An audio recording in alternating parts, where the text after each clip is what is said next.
तो चलिए ईमानदारी के इनाम वाली इस कहानी में गोता लगाते हैं। इस कहानी में एक बहुत बड़ी सीख है। ईमानदारी की आजमाइश होती है, पर जीत उसी की होती है। कहानी शुरू होती है भूषण से, जो अकाल की वजह से काम की तलाश में निकला है। उसे एक अमीर किसान जगत सेठ के यहाँ गाय भैंसों की देखभाल का काम मिलता है। शुरुआती तनख्वाह थी 200 रुपये महीना, साथ में गौशाला में खाना और रहना। भूषण की लगन और ईमानदारी ने सेठ का दिल जीत लिया और उसे इनाम भी मिला। अब उसकी तनख्वाह सीधी डबल हो गई है, मतलब 400 रुपये। कुछ ही सालों में उसकी मेहनत रंग लाई और उसने काफी पैसे जमा कर लिए। पर इस कामयाबी के साथ एक नई मुसीबत भी आई, चोरी का बढ़ता हुआ डर। जगत सेठ ने एक हल सुझाया, पैसे गांव के ईमानदार जमींदार के पास रखवा दो। और यहीं से कहानी में आता है असली मोड़, भरोसे का धोखा।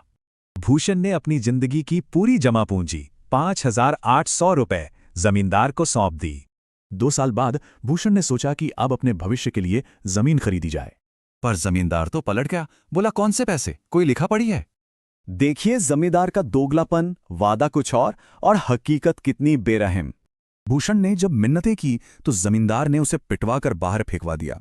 भूषण को जख्मी देखकर जगत सेठ समझ गया कि जमींदार कितना लालची है। उसने भूषण को तसल्ली दी, कहा फिक्र मत करो, मेरे पास एक तरकीब है।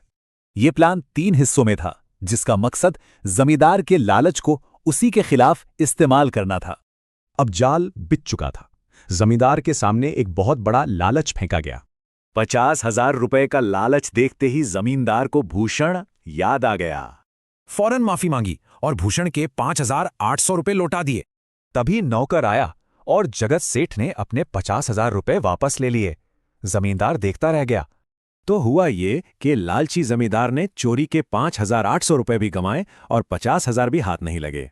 तो आखिर में ये सवाल बचता है, धोखेबाजी से लड़ने के लिए क्या सिर्फ ईमानदारी काफी है?